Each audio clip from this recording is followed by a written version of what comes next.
हरे कृष्ण। श्री श्रीमद् गौर गोविंद स्वामी महाराज के संन्यास ग्रहण की स्वर्ण जयंती उत्सव की दिव्य धारा जो जनतारी बोल में आयोजित हुई थी, अब जगन्नाथपुर श्रील गुरुदेव की पावन जन्मभूमि तक प्रवाहित हुई।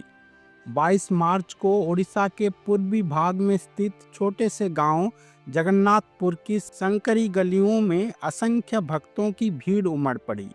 हजारों भक्त श्रील गुरुदेव की पावन स्मृतियों और दिव्य लीलाओं में डूबने के लिए इस पवित्र धाम में एकत्रित हुए। हिजोली ने सलधर स्वामी महाराज ने श्रील गुरुदेव के पूर्वाश्रम के सभी सहकर्मियों और विद्यार्थियों को इस शुभ अवसर पर आमंत्रित किया था।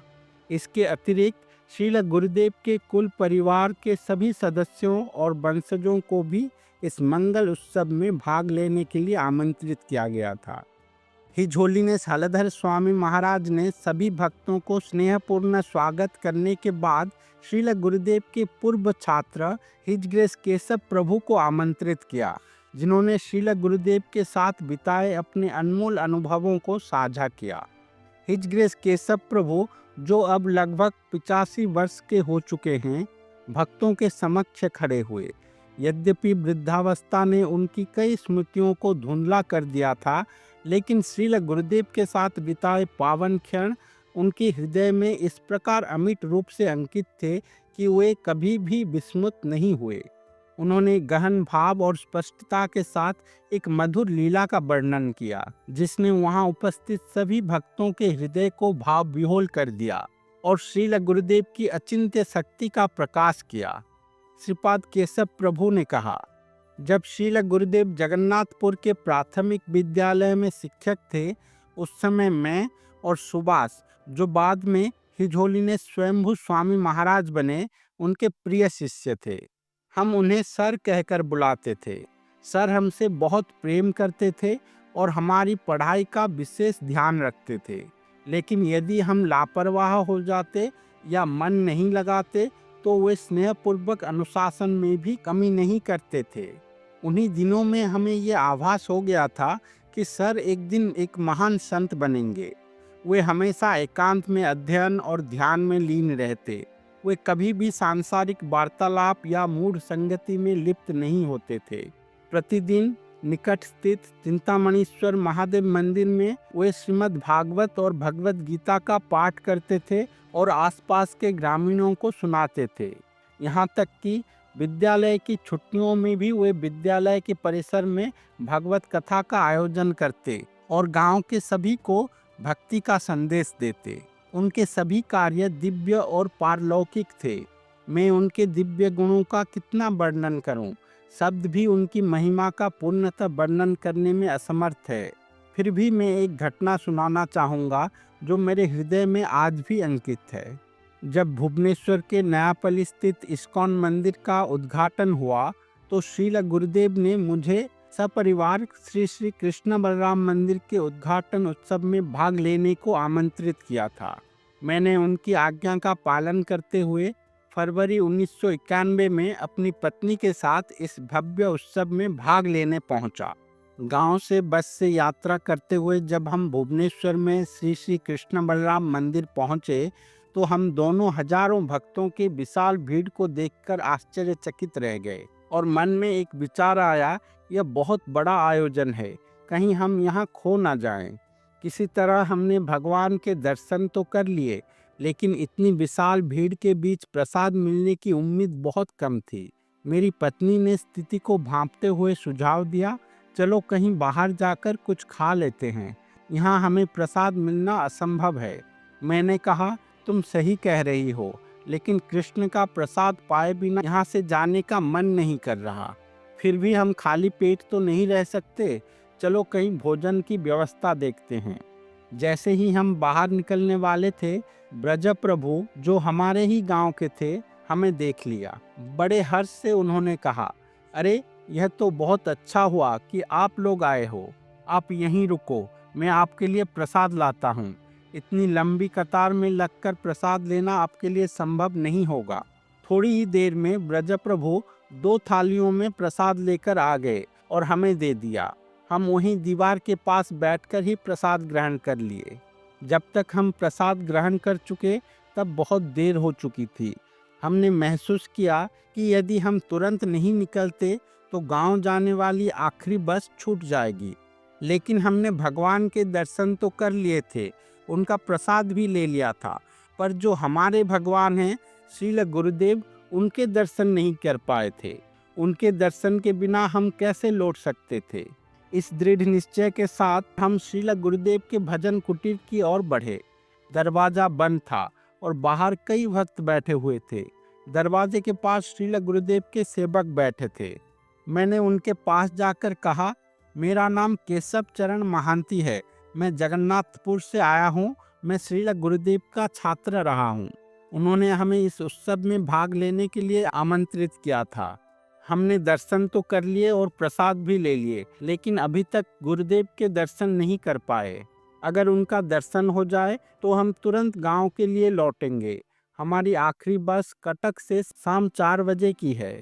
लेकिन उन भक्त ने सख्ती से मना कर दिया, नहीं, अभी गुरुदेव को दर्शन नहीं कर सकते। क्यों? मैंने पूछा। उन्होंने दीवार की ओर इशारा करते हुए कहा, देखिए, यहाँ साफ लिखा है दर्शन का समय 5 बजे से 7 बजे तक। इस समय के बाहर दर्शन की अनुमति नहीं है। उनके कहने के बावजूद मैं बार बार उनसे निवेदन कर रहा था। श्रील गुरुदेव ने अपने कुटीर के अंदर से हमारी आवाज़ सुन ली। उन्होंने तुरंत अपने सेवक को बुलाकर पूछा, तुम किससे बात कर रहे हो? भक्त ने गुरुदेव को बताया कि कोई केशव चरण महंती आए हैं और आपसे मिलना चाहते हैं, उन्हें अंदर आने दो, श्रील गुरुदेव ने कहा।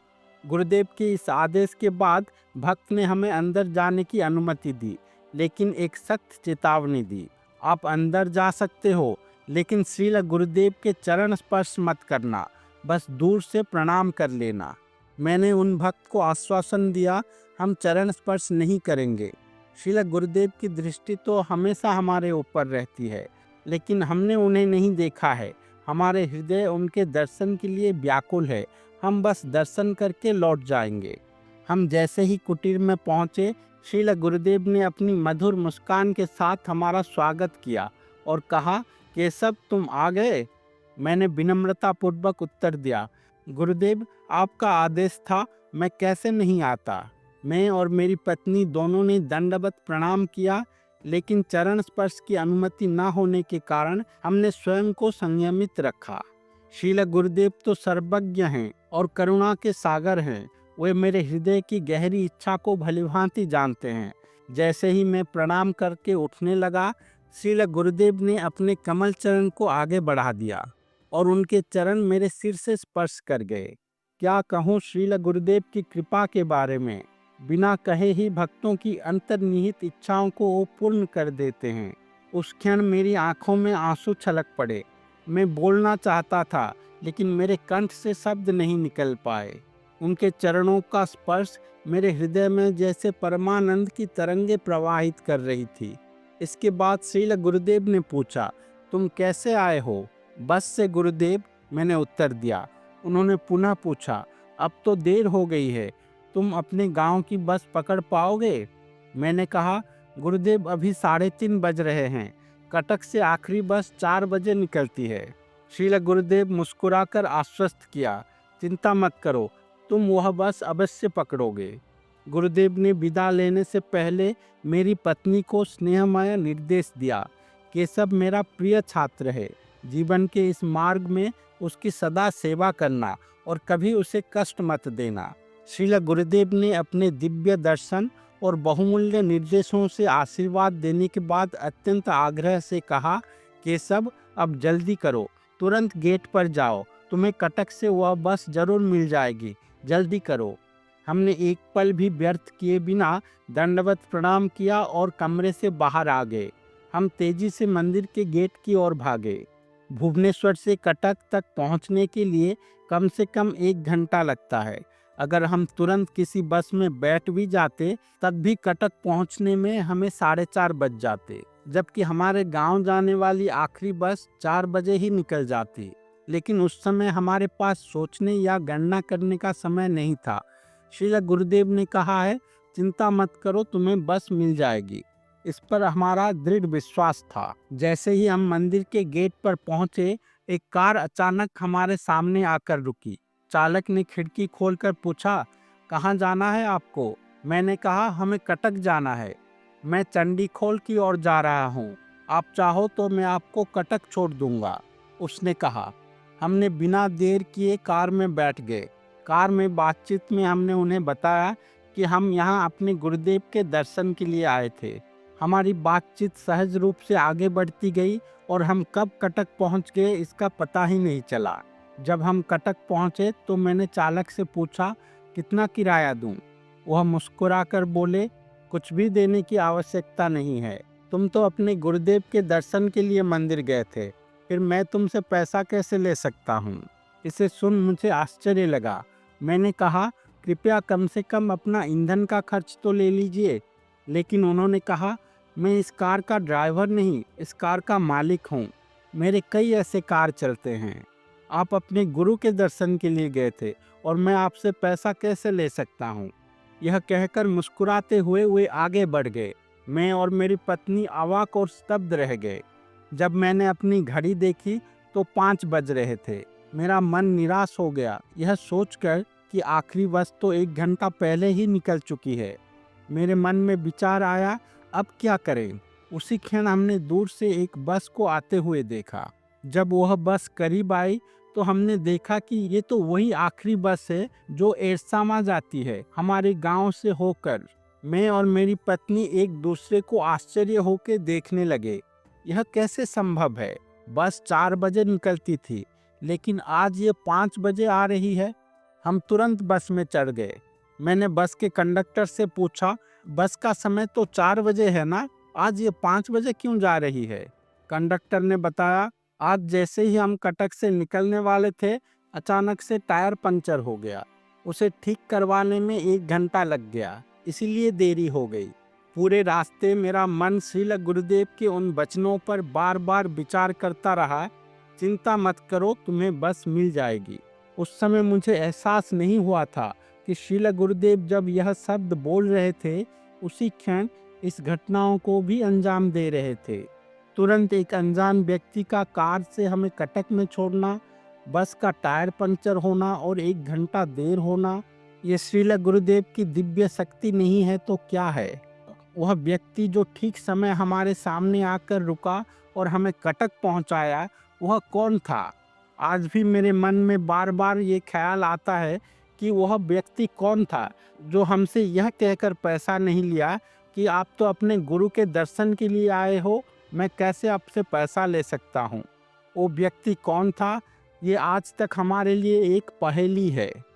हिज ग्रेस केशव प्रभु ने यह अद्भुत अनुभव सुनाया तो उनकी आवाज़ भावनाओं से कांप रही थी और आंखों से आंसू बह रहे थे।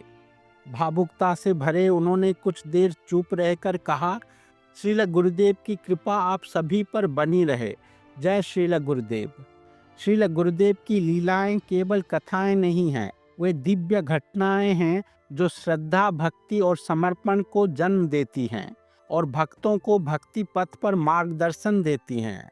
हमने अपने पिछले वीडियो में जनतारी बोल में सुनी गई श्रील गुरुदेव की एक मधुर लीला प्रस्तुत की थी, लेकिन शुद्ध भक्तों की ऐसी कई अलौकिक लीलाएं अब तक अप्रकाशित हैं जो इन उत्सवों में प्रकट हुई। हम इन लीलाओं को क्रमशः एक एक करके भक्तों के समक्ष लाने का प्रयास करेंगे। श्रील गुरुदेव की कथाओं की दिव्य धारा जब जगन्नाथपुर की पावन भूमि में प्रविष्ट हुई तो अनेक विशिष्ट भक्तों ने श्रील गुरुदेव की ऐसी अद्भुत घटनाओं और लीलाओं का उद्घाटन किया जो मानवता और भक्त समुदाय के लिए अत्यंत शिक्षाप्रद है। श्रील गुरुदेव की सहपाठियों, शिष्यों और परिवारजनों द्वारा सुनाई गई असंख्य लीलाएं हैं जो भक्त समाज के लिए अनमोल धरोहर है। हम सभी हिज ग्रेस केशव प्रभु की हृदय से कृतज्ञता ज्ञापन करते हैं जिन्होंने इस अद्भुत चमत्कार को सबके साथ साझा किया। जय श्रील गुरुदेव। हरे कृष्ण।